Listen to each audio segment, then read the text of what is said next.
Ошол мезгилдеги биздин жогорку кеңеш 350 депутаттан турган жогорку кеңеш ал башкы мыйзамды кабыл алып атканыбызда бардыгыбыз кайсы жерде болбойлу шайлоочулар менен жолукканда, жер-жерлерге барып пикир алмашканда эл эмнени эңсеп аткандыгы тууралуу, кандай өздөрүнүн келечекти элестетип аткандыгы тууралуу маалыматтарды чогултуп келчүбүз. Ошол биздин депутаттык милдетибиз болчу да. Жер-жерлерге барып шайлоочулар менен жолугуп, анан кийин алардын пикирин угуп, анан кийин конституцияга алардын пикирин ошол закондоштуруп жазуу.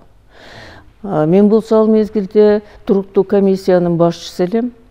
350 депутаттан комиссиялар, туруктуу комиссия деп айтат. Азыр комитет деп атпайбы, жана конституциялык комитет деп атат. А мурда болсо ошол туруктуу, закондуулукту, закон чыгарууну, анан кийин коомдогу законго баш ээ турган бүт биздин тартипти тейлей турган конституцияны, анда советтик конституцияны, тиги Советский Союздун конституциясынан эле Кыргыз Республикасы деп жазылганы болбосо, калгандары өтө деле мындай айырмасы жок болчу.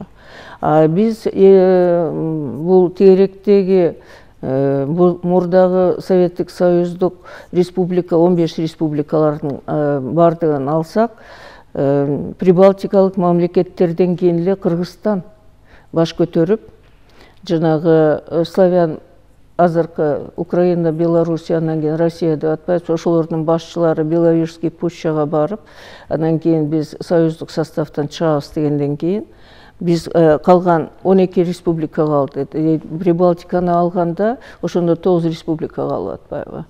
Советский Союздун камтыган.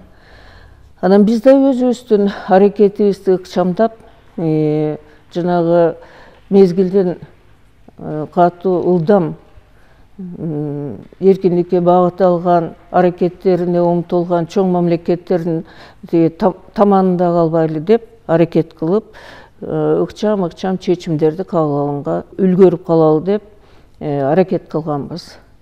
Байкасак, кийин баа берип көрсө, бул кошуна мамлекеттер эле эмес, Россиядан да мурда конституцияларды жаза баштаптырбыз, декларацияны да биздин кошуна мамлекеттерден айырмалуу эртерээк баштаптырбыз. Ошон үчүн аларды биз үлгү катары дагы же салыштырмалуу кандай бир нерселерди караганга мүмкүнчүлүгүбүз болгон жок. Анан конституцияны эмес, мыйзамды жазган тажрыйбалуу кадрлар да жок экен.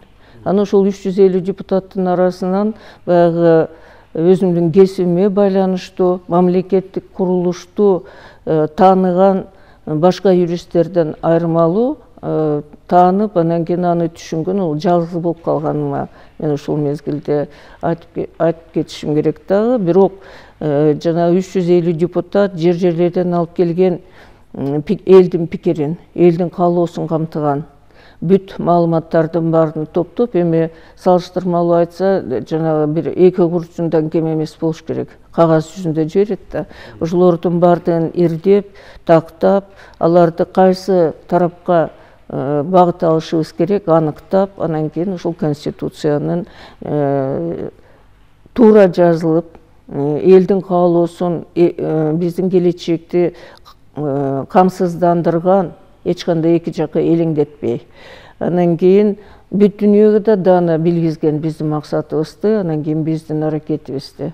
Ушул туңгуч конституцияны кабыл алганбыз. Ал жерде басымдуу айтсак, адам укугуна өзгөчө көңүл бурулган, анткени биз эми эл аралык коомчулукка кадам шилтеп, алар менен түздөн-түз Советский Союз Москва аркылуу эмес, түздөн-түз мамиле түзгөнгө даярдыгыбызды билгизип, биз дагы ошол эл аралык коомчулукка өзүбүздүн салымыбызды кошуп, анан кийин алардан тажрыйба үйрөнгөнгө даяр экенибизди да билгизгенбиз.